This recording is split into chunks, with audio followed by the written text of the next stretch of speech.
yeah. Don't do it. You know, that brings up, and I was trying to remember, and maybe someone on here remember. You know, they used to say for every negative comment, you ought to get what, five positives. Mm-hmm. And sometimes, even with addressing habits, proclivities, oftentimes a spouse may be more receptive if they have been receiving positive kudos. Mm-hmm. But if you're always bringing up your dislikes, what gets on your skin, and you never bring up what's good and what's positive, then that could be an issue with your spouse receiving that constructive criticism. Yeah. Because every time I'm coming to you is about something you need to change, something that's going on, something that you need to do right, something that you ain't doing right, or something that you've developed. Well, what about all these other times where you could have praised? So offer more praise Mm-hmm. than constructive criticism, and then that's homework. That's homework. Mm-hmm. How many times do you praise your spouse versus how many times that you criticize, Right. whether constructive or deconstructive? And so that can have a burden if we're just always bringing this up negative or something that need to change about me. Well, what am I doing right? Mm-hmm. And so we both are humans, and we Mm-hmm. and everybody, the body gives off a neurotransmitter Mm-hmm.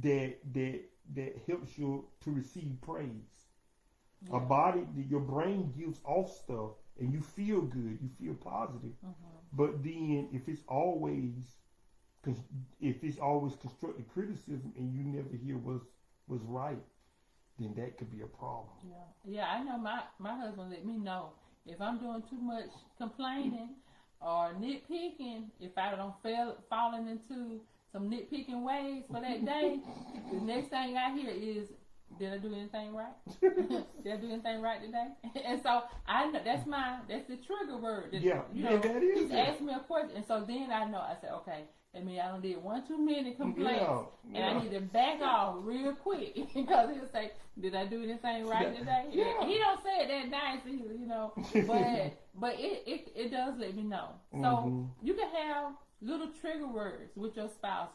Come up with something that both of you all know that. Listen, this is my breaking point. This is my frustration word. Like have a word that y'all can use. Like look, if I mention, like if let's just say you're not a coffee drinker, and then you're talking to your spouse and y'all have a trigger word, and if you say to your spouse, I think I want a cup of coffee, or I'm getting ready to go get some coffee, or can you fix me some coffee? Then if you're not a coffee drinker, then he'll know. If I say, can you go fix me a cup of coffee? Then he know that. That's it. Yeah. You better back off. You better back up. Like something like that. Have some kind of word or trigger word or something that both of y'all will know that okay. Or have something where we even say to one another, I want to say something to you, or you able to, you're in a good place or a good space right now. Or you can say, I want to talk to you about something, but I just want you to listen.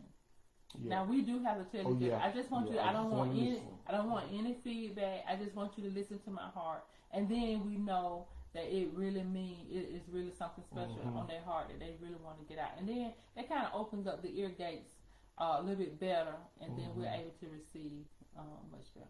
Good job, baby. Good job. That's good. That's some good stories. I want to ask you a question in our last 2 minutes. Okay. Do you think? Because I was thinking, do you think the job matters in terms of the couples? Because for us, with our professions, we're always listening to individuals.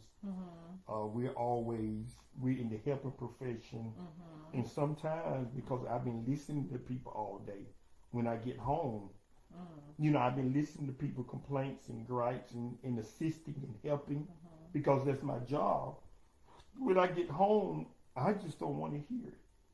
Yeah. So do you think that matters? I want to do some research in terms of. Yeah, that matters. Yeah. I mean, Your spouse needs time to wind down anyway. Mm-hmm. If you've been thinking about something at work all day long, so I'm gonna tell him when I get home. I'm gonna tell him when I get home, or I'm gonna tell her, and then you come home, you don't give your spouse time to wind down. You in for a little nice nasty because you didn't give your spouse time. You got to get them. You don't know what type of day they had. First of all, ask them how the day went. And just talk to your spouse before you give a complaint. Before you try to tell them about a pet peeve, ask them how they are doing. Ask them, whether they're feeling. Just say something nice to your spouse. Don't wake up in the morning. I have awakened in that morning and was ready. Like I must have was dreaming about it because I woke up with something on my mind, and as soon as I saw his eyes pop open, I started talking, and then he'll let me talk the whole time, and then he'll say, "Well, good morning." That means that means okay, slow down, calm down. Say good morning. Yeah. Let's have, some breakfast, and then we can talk about it. That means I rushed into it. Yeah. It's the timing that we talked about earlier. I wish, as you was talking, I was just contemplating a lot of things that distract couples from really getting to know each other and enjoying life. Mm-hmm. Sometimes life itself, especially when you start, having jobs and you start getting responsibilities and wearing different hats.